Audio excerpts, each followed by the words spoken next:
For everyone, there's a taste of food or a smell of cooking that zooms you right back to childhood. Just like my mum's cake. I'm Brian Turner. It reminds me of someone I used to know at school. And I'm going to stir up the food memories of some much-loved celebrities. Oh, look at that. Going back to their early years before they were famous. Oh, my gosh. With recollections of Sunday roasts and school dinners. It's time for something to eat. Brilliant. And celebrating the food their home regions are proud of.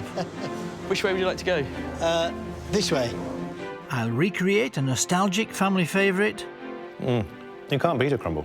And a tribute dish that puts my guest's life on a plate. Magic. Magic. Today, TV newsman Michael Burke is back in Hereford. There are memories of courting his wife. I remember standing out here for the photographs and feeling very, very happy, you know. Good times discovering food he'd never heard of. I did not know you could get pasta other than in a tin, and I didn't know you could eat it other than on toast. And dishes that I'll be creating, inspired by local ingredients. Hey, To take him straight back to his youth in a mouthful. My word. Just talk amongst yourselves for a while.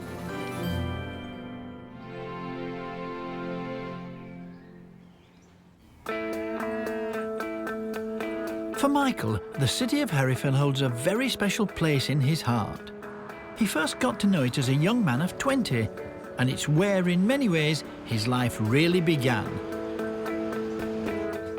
It was a world away from Birmingham's well-to-do suburb of Solihull, where he was raised in his grandparents' home.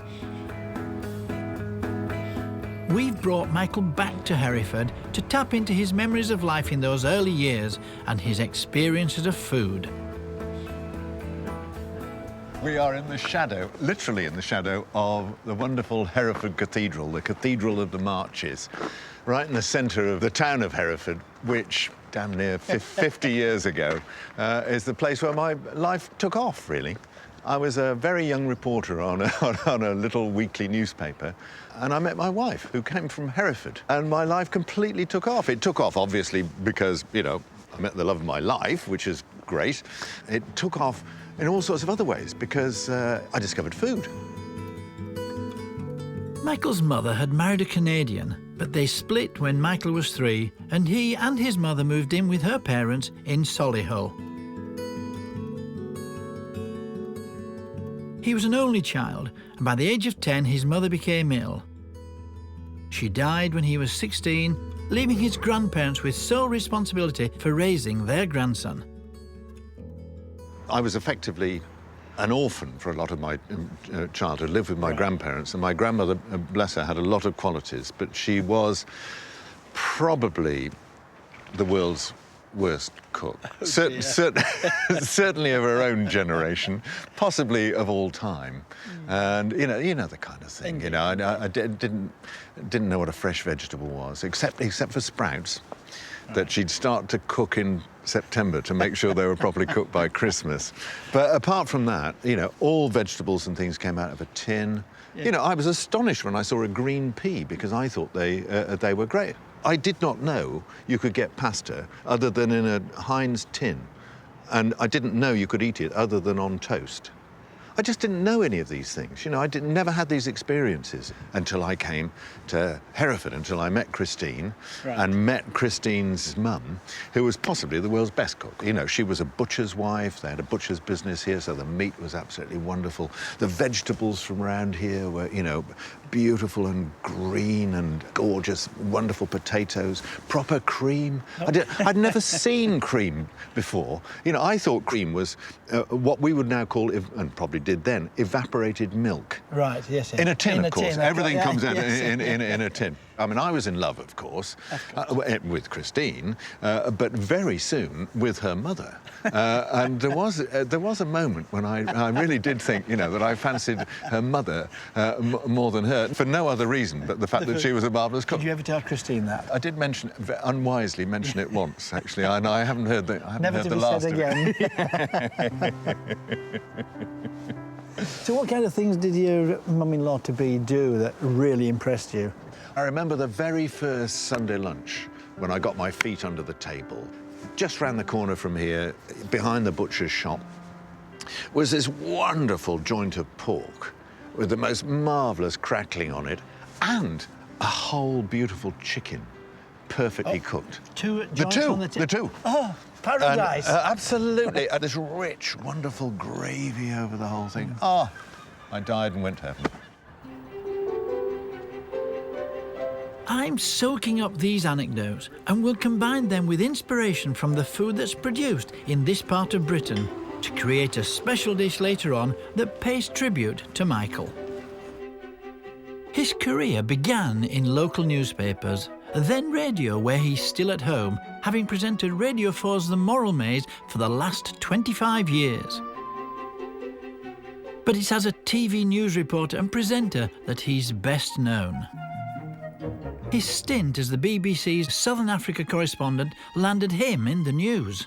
Michael Burke of BBC Television News has been refused a new work permit. But it was his moving account of the Ethiopian famine in 1984 that really shook the world. Dawn, and as the sun breaks through the piercing chill of night on the plain outside Currant, it lights up a biblical famine, now in the 20th century. And those of us who saw it will never forget it. Practically his whole career has played out with his beloved wife Christine at his side. It was she who brought him to Hereford and who introduced him to this Italian cafe 50 years ago. Good morning. Oh, Good morning, sir. Oh, there's a gent. Wonderful. Thank you And I very much. managed to pick up an old menu from the 1960s, It looks like Sim- a 60s menu. similar to the one that you would have looked at Oh, yeah. a long time ago. But I didn't need glasses last time. Oh, there we are. Do you still do spaghetti on toast? Sometimes Can you do it now? we can. Are you going to charge us 1 and 6? It's one and I think one and it- sixpence. I think it works out at 6 pence. 6 6 pence. new My- pence. Yes, that's a bargain. deal. That's a deal. 16 We'd love pence. one. Okay, thank you. Very much. Look at that, though. 1 and sixpence for spaghetti on toast. But look at this. Well, actually, I suppose it's true today. The light meals, Yeah. everything with chips, with chips, with chips, with chips, with chips, with chips, with chips, with chips, with chips, peas and chips, peas and chips. But you're 5 and 6 for that. 5 and 6, what's Yeah. that? 5 and 6 must be about, what, 26 pence? Well, it's a quarter of a pound, isn't You it? could have the entire menu for £1. But it is fantastic. I'm just gobsmacked that they've still got one. Yeah. I mean, what And do in we say, good condition. 1960s, 40, 50 years ago. Yeah. There we are. 2 spaghetti on toast. Oh, look at that. My word. Talk about taking it back. Look at the way it slithers down between the toast. Fantastic. We had 4 children at home, and I sort of remember trying to find out who could suck up the longest one. Now, I want to get that taste. Al dente it isn't. No. And the one thing we're not going to do is something I remember my brothers trying to do, was to make a spaghetti sandwich.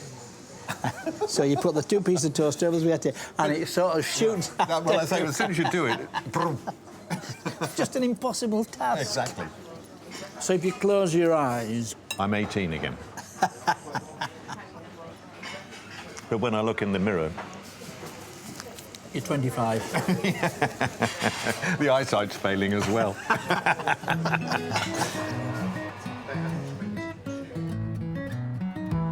Herefordshire is a bountiful county. Probably its best-known agricultural assets are the famous Hereford cattle. These gorgeous creatures thrive on the county's succulent green pastures, and they have inspired a team of locals to step up to the grill.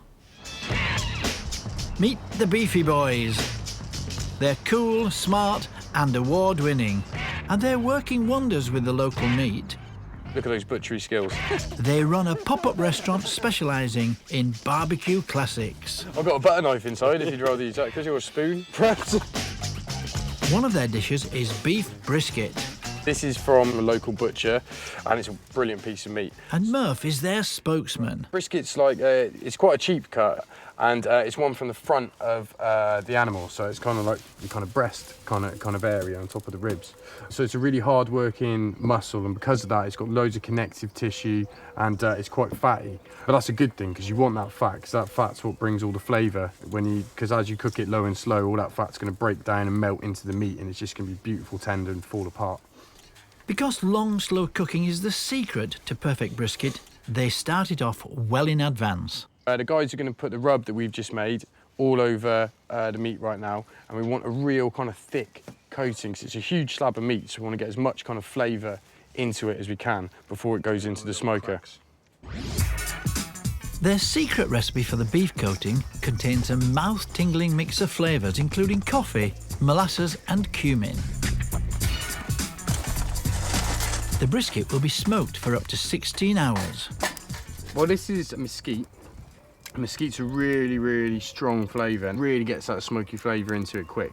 So we're using a mixture of mesquite and hickory. Hickory's got like the kind of classic barbecue smoky flavour, and then mesquite really hits it with a real savoury kind of musky kind of smoke.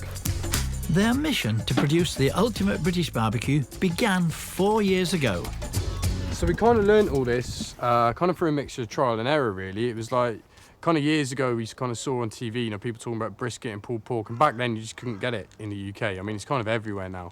There's lots of barbecue joints. So the only way that we could do it was by, jumping online, looking at videos, reading articles and stuff. And it was through trial and error that we thought, we'll give it a go ourselves. And it's something that you keep kind of learning, really. It's not really a science, it's more like a kind of an art. It's lunchtime and brisket's on the menu alongside the boys' homemade local beef burgers, and they're ready for the rush. Okay, so working today, as you can see, we've got Christian. He's on the grill. We've got Dan here who's on the front putting the burgers together. And obviously we've got Lee who's taking the orders. As you can see, we've got our honorary beefy boy for the day. We've got Tegan working on the raw patties. And we've got Al who's working on the fries. So yeah, it's like a slick oiled machine. Every ingredient that goes into their burgers has been carefully sourced. The secret of a good burger is getting all the little details right, and the start of that is getting a really good bun. So we get these specially made.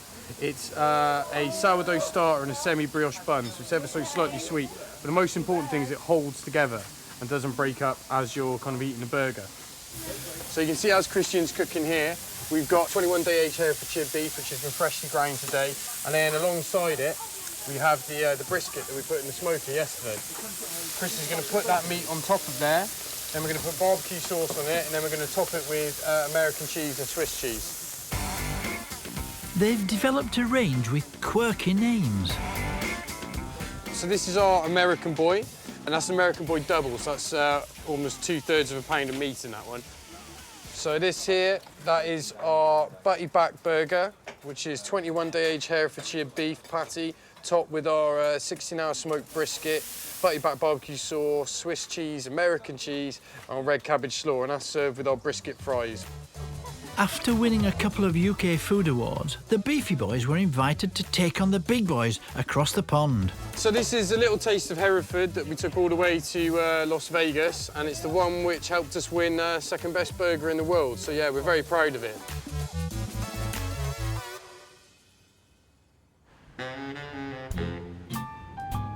Back in the 60s, Michael was warmly welcomed into his girlfriend's family.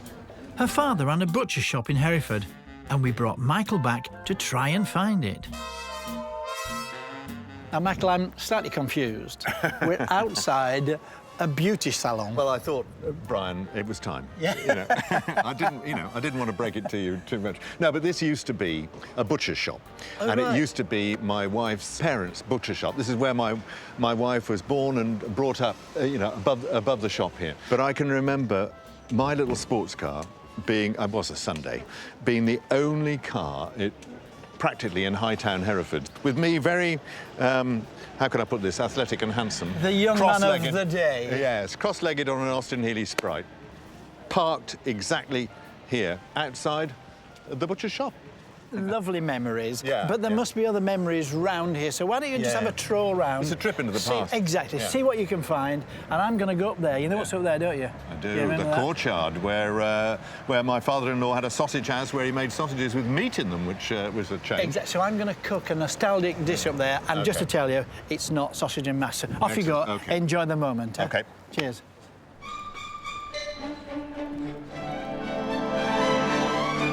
I'm formulating my plan for a tribute dish to cook later on. But first, a bit of nostalgia on a plate. using ingredients that I hope Michael will recognise. This is one of my favourite spots. Just round the corner from Christine's dad's butcher's shop, right in the centre of Hereford. This is the Castle Pool. There used to be a castle here. The castle's gone now. But this, presumably, used to be the moat of the old castle. Really tranquil place right in the centre of Hereford. Absolutely beautiful. And the house at the end. Isn't that house absolutely beautiful?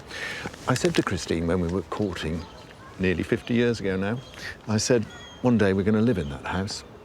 And do you know? We haven't. Going to use some belly of pork. They used to use that in the sausages, but of course he loved roast pork, did Michael, because he didn't really get it at home. Skin off, so there's no crackling in this, and most of the fat off, but keep some of the fat on there. It looks lovely, and if you can get your butcher to get you that nice square piece that fits in a roasting tray, so much the better. And then we've got some wonderful fresh vegetables here, and I've also got a bit of cabbage. This we're going to keep green and creamy. So firstly, let's just chop these vegetables up. And this is a slow cooking job. It takes bags of time, but it will give us lots and lots of flavour. There's no real recipe for this bit. It's what you've got. If you've got bags of it, so much the better, because it will be worthwhile. And the gravy you get from this is just delicious. I'm not sure that Michael's mother-in-law would have put garlic in there, but nevertheless. We put all these vegetables in 2 bits. Let's put a bit of oil in this pan here. And I'm going to put half the veg into there. And add some fresh thyme. And the rest of it goes into this roasting tray.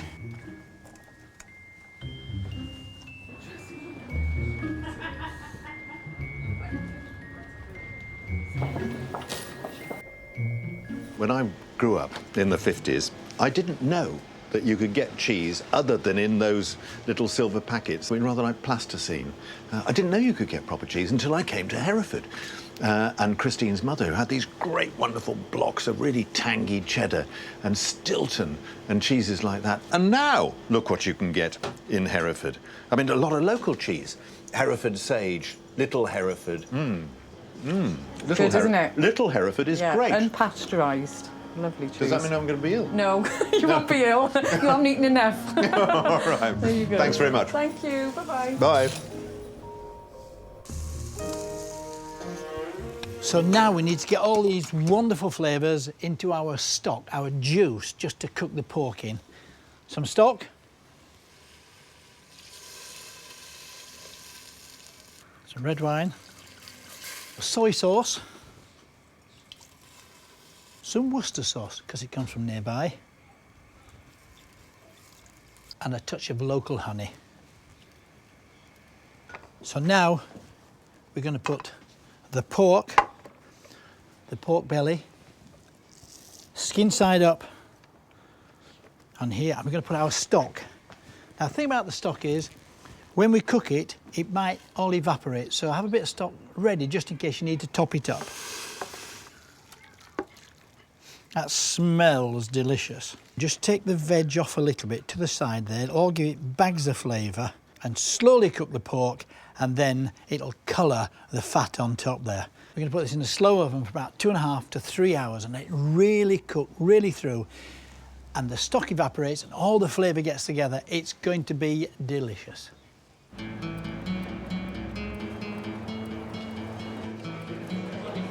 This was where you had a sophisticated night out in the end of the 1960s. The old Imperial, it was a steak bar. You'd go there, you'd have a schooner of sherry, you'd have a prawn cocktail, you'd have a rump steak, and then Black Forest Gatto. Perfect meal. Oh, and an Irish coffee at the end of it. High living in the 60s.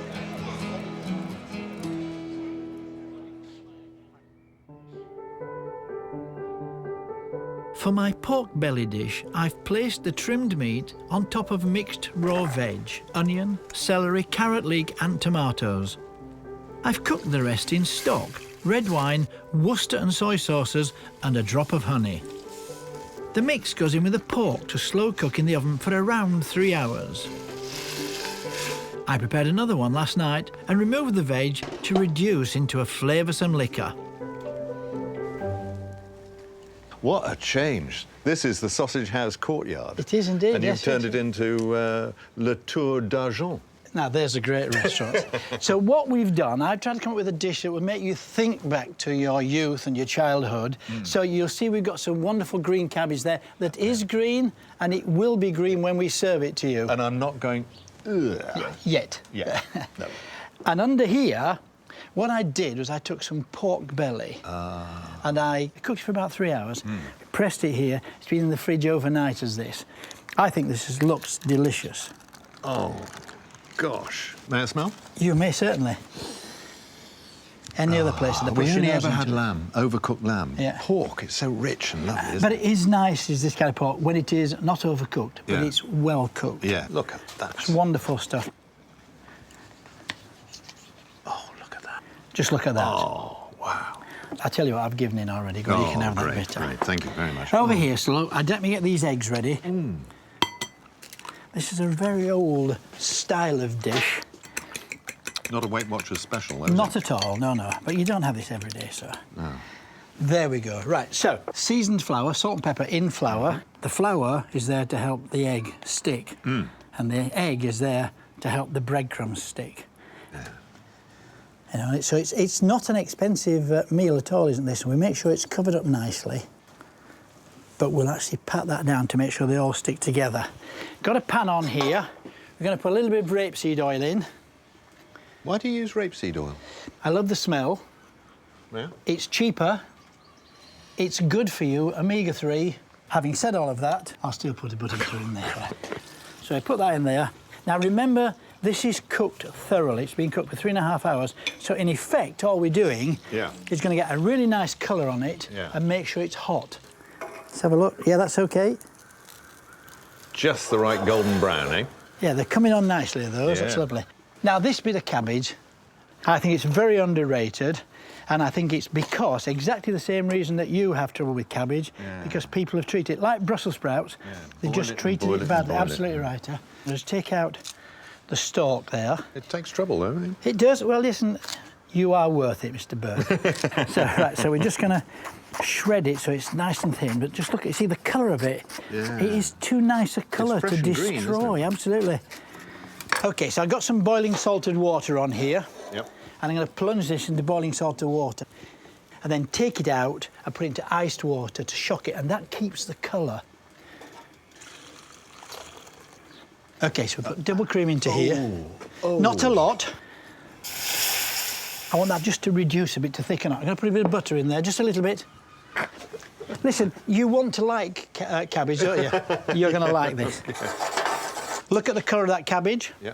But it was only in for seconds. But exactly, but that's the whole secret. As you well know, people cook it for too long, so we put that in there. OK. Bit of salt, bit of pepper, and that's ready to go. Just give it a little bit of a stir. So now we just put that lovely bit of wonderful green cabbage in the middle of the plate there. And let me show you here, look, this is the stock that was left. So that stock, and it's got the it's got Worcestershire all those sauce flavours, and all everything, that, all those flavours in there, and I've actually just put that to reduce. See how it's changed It's really quite consistency? thick. So you grab a teaspoon, have a taste. Because I know you were impressed with gravy before. Oh, it's sensational. I'm going to put a bit of parsley in there. And you put it around the outside? I'm just going to put it around the outside. You don't dollop of it this. over the top like I would? Absolutely not. Yeah, right. Well, it's very nice, Brian. What are you having? I'm going to watch you eat that. My twice-cooked pork belly served with fresh creamy cabbage draws on the food experiences of Michael's early life and the transformation of his world once he came to Hereford. Isn't what you had when you were a child, but I hope that some of the things, and as a young person, some of the things just come flooding back Do you to know, you. I'd be completely different if I'd had this as a child. I'd be your size apart from anything else. How sweet of you. Grab a knife and fork and let's have a taste. I will.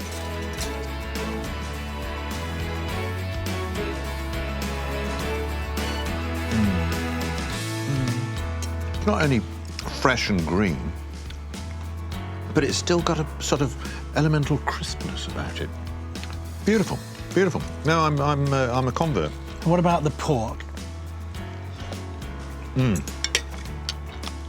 Lovely, lovely.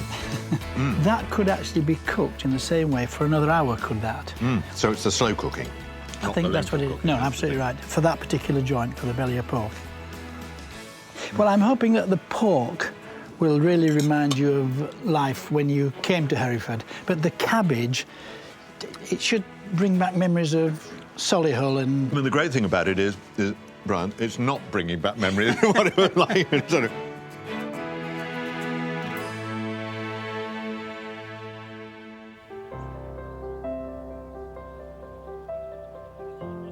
Michael has vivid memories of falling in love with Herefordshire, as well as with his wife, of course. Its fantastic range of produce provides great inspiration for a chef like me. In my tribute dish for Michael, I want to make sure that Herefordshire is screaming from the plate. You hear a lot about superfruits these days. Well, in Herefordshire, they grow plenty of a particular fruit that's up there with the most super fruit, black currants. I'm meeting third-generation grower and independent cordial producer Edward Thompson, who is passionate about his little black gems. So these are ready. What would one look for? Well, they're only just ready. If we lift up this branch, Right, okay. you will see... Crikey, look at all those. You can actually measure the force required to remove that berry. OK, so what you're saying is that when they're perfectly ripe... They should come off just more easily. Easily come off. Yes. OK, right, OK. But you try him. He'll be quite good.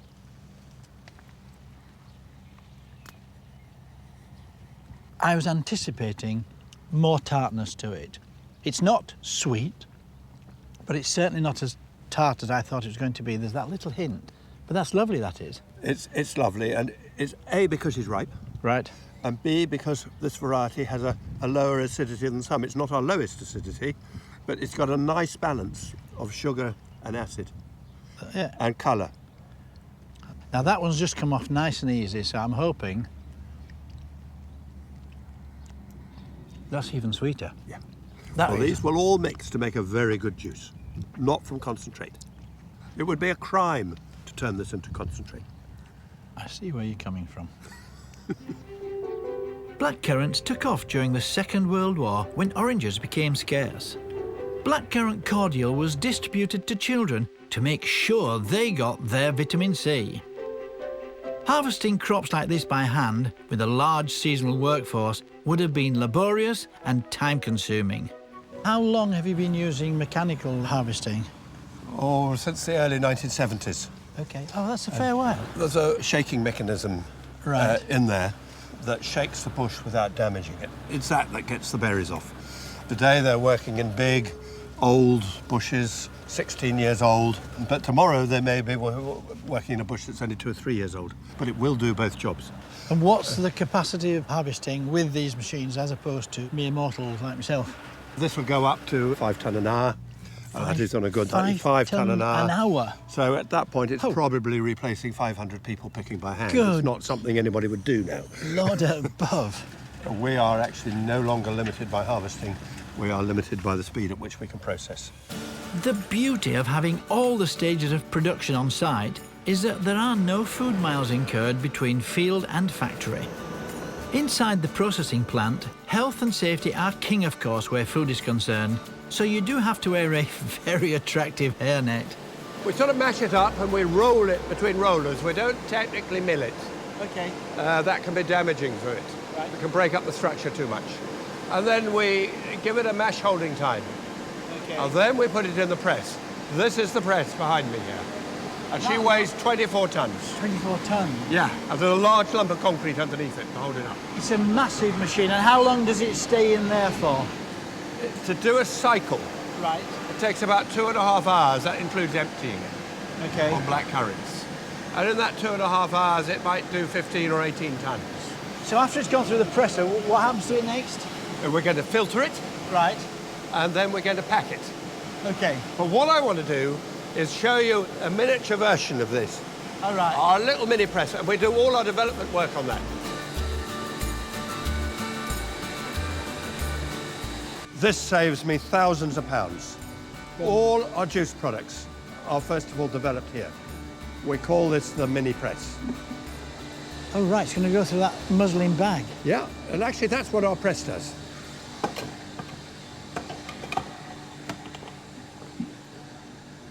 Now you should get the feel of this now. OK, right. You're doing well. Hey. Well, that is exactly what happens. Oh, look at that. Look at that That's coming a good out flow. there. And how tight does it need to go? Tight as you can comfortably go. And then we'll That call was it about a day. 10 minutes ago.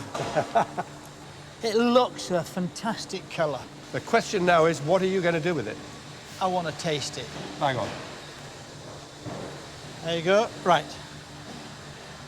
Now, don't give me too much. That looks That'll be very plenty. strong. It is strong. Put hairs in your chest, that will. Swill it round your mouth. Hey, Bites, doesn't it? Yeah. That is tartar than I thought. Oh, Yes.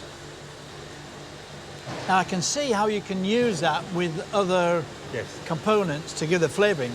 Yeah. But that initial shock Yeah. got me right here. That really did hurt. It's You're not quite- used to black currant I'm juice. not at all. That is quite... That is the real thing. That's what we start with. Edward mixes in a sweet ingredient such as apple juice or banana to make his drinks more palatable. Now this is cordial. It's diluted with fresh water Yes. and it's ready to drink. It's ready to drink, and it's about 12% fruit. Fantastic. See, it's got a very rich colour to it. It's still got some of those floral notes. Still got should some have. of those. It's It lovely. should have.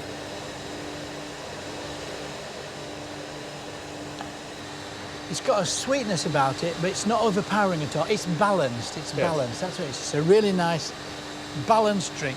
Yeah. Thank you very much for that today. Cheers. Cheers.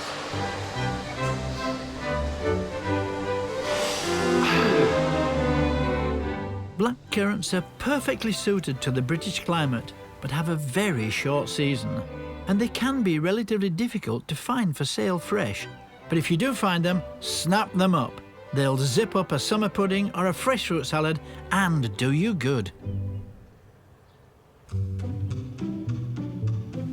Happily, they're in season, so I've got something in mind to use these black currants in my tribute dish.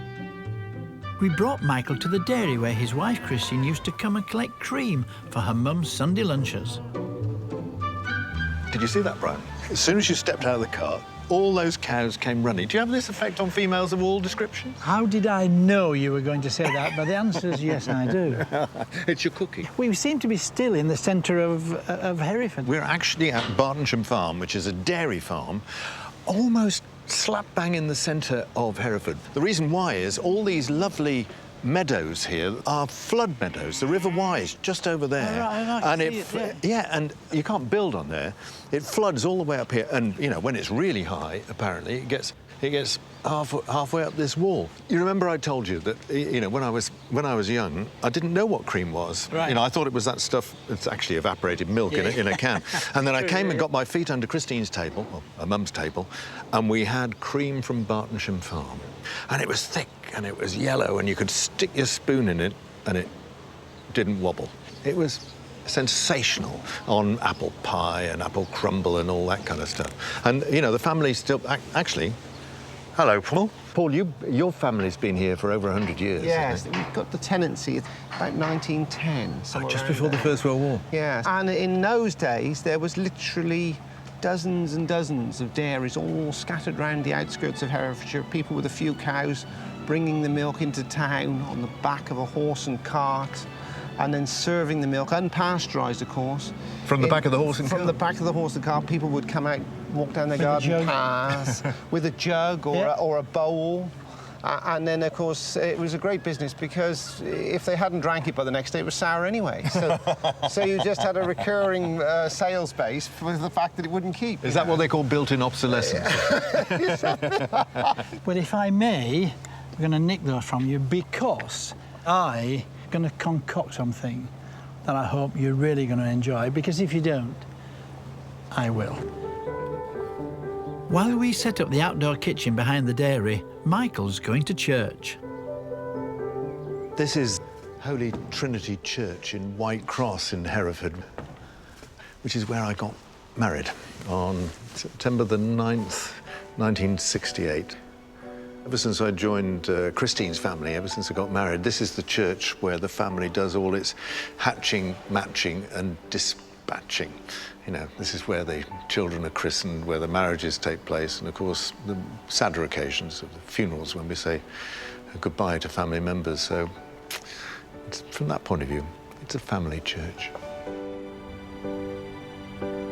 For a man whose work life has often been a hectic dash from one story to another, I'm creating a quick and easy dessert for Michael with a strong presence of Herefordshire inspired by my visit to Edward's fruit farm. First thing I'm going to do, I'm going to put these black currants into the pan here, spot of water and some icing sugar. And give it a bit of a stir. I'm making a blackcurrant Eton mess. We all know that Eton mess has strawberries and raspberries in it. This has got blackcurrants because they're local and they are delicious and good for you. So what I'm going to do now is just quickly make a puree.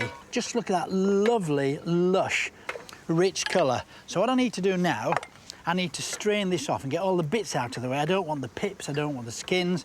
Push that in there. Make sure you get every little bit out and then just very carefully push it through. This is just pure blackcurrant flavour and it's delicious. What I'm going to do, I'm going to take a little bit out of here to use for my decoration when I make the dessert up. So I've got plenty there. And this I'm going to bring back up to the boil. What I'm going to do, because these are quite tart and they're just raw, I'm going to take this liquid here, this pureed blackcurrant and sugar, and I'm going to just very carefully pour that over the top. And it'll just part cook them, it just takes the edge off them, and it also stops them being quite as tart. Look at that lovely shine on there, they're really just saying, eat me, eat me, eat me.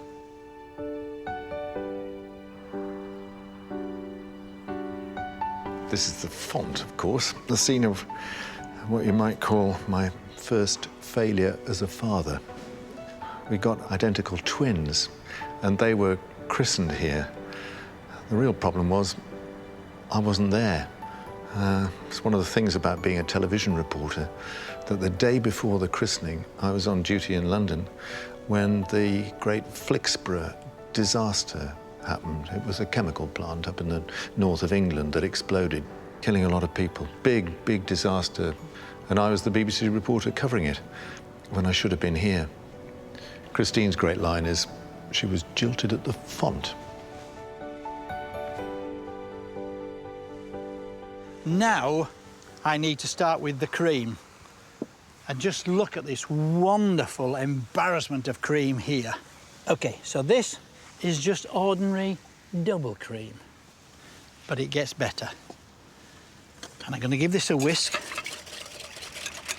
start to thicken it up. But the trick here is not to let it get too thick to start with. That's looking good now. So I'm going to add some extra thick double cream. Look at that. Is that luscious or what? This is the real McCoy. Give that another whisk. You can now see how it looks. It's just starting to get that little bit thicker. Oh, salivating just thinking about it. It's gonna be, oh, look at that. It's going to be delicious. Right, clotted cream, made on the premises. Fantastic stuff. Wonderful. So whisk that in there. See how it's starting to stiffen that all up? And just to make it that little bit not quite so sweet, I've got some creme fraiche, which has just got a little bit of tartness to it. I'm going to town with the cream because it's here on our doorstep and I love it. But you could use whipping cream and yoghurt just as effectively. Now I need to taste that now. Seriously, I need to taste that.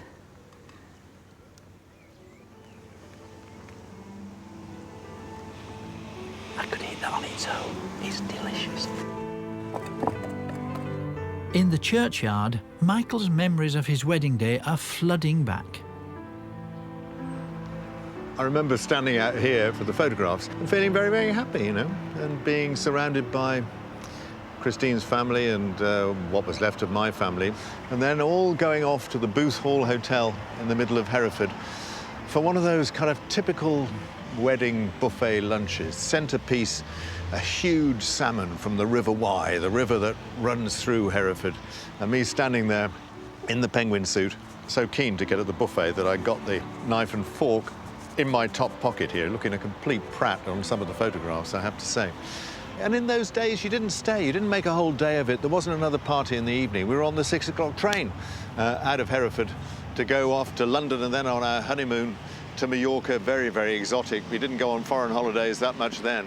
The train driver obviously got into the mood of the whole thing because he went toot, toot, toot. And that was the beginning of married life, 47 years ago. For my special Eton mess for Michael, I cooked half of my black currants with water and icing sugar and sieved to make a sauce. I've whisked together a glorious mix of creams from the local dairy, and I've bought meringues to keep things simple. Now it's an assembly job. Just going to put a few of those in the bottom. This is really good for you. It's vitamin C. You know, it's pure vitamin C, I promise you. Now, look, I'm going to put just a little bit of these in there. That's radical. Well, there you go. See, just to get that little bit of a swirl to it. Exactly, yes. Yeah. It's just to make it. And then, of course, Eton mess is all about cream, fruit, and meringue. Just going to put a bit of meringue in there. That goes in there. So let's get this right. This is sugar and cream, basically. No, there's fruit there as well. Is it one of my 5 a day? It is. Well, this is probably 3 of your 5 a day. See, it's got to be good for you because it's fresh fruit, for goodness sake. I can't see what you're going on about. Look at that. I've not got any spare. You've done this before, haven't you? Too right. I've tried to make money out of it, mate, I tell you. For my tribute dish, I've put Michael's Herefordshire on a plate. Cream from the dairy his wife's family used, and fruit from the local fields in a lavish, extravagant blackcurrant Eton mess. A special treat for figure-conscious Michael. I want him to let his hair down. Get on, have a taste, lad.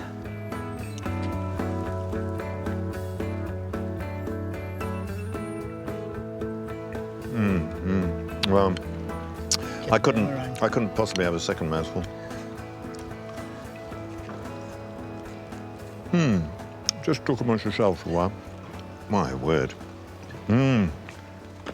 Michael, I hope you've enjoyed today. I have.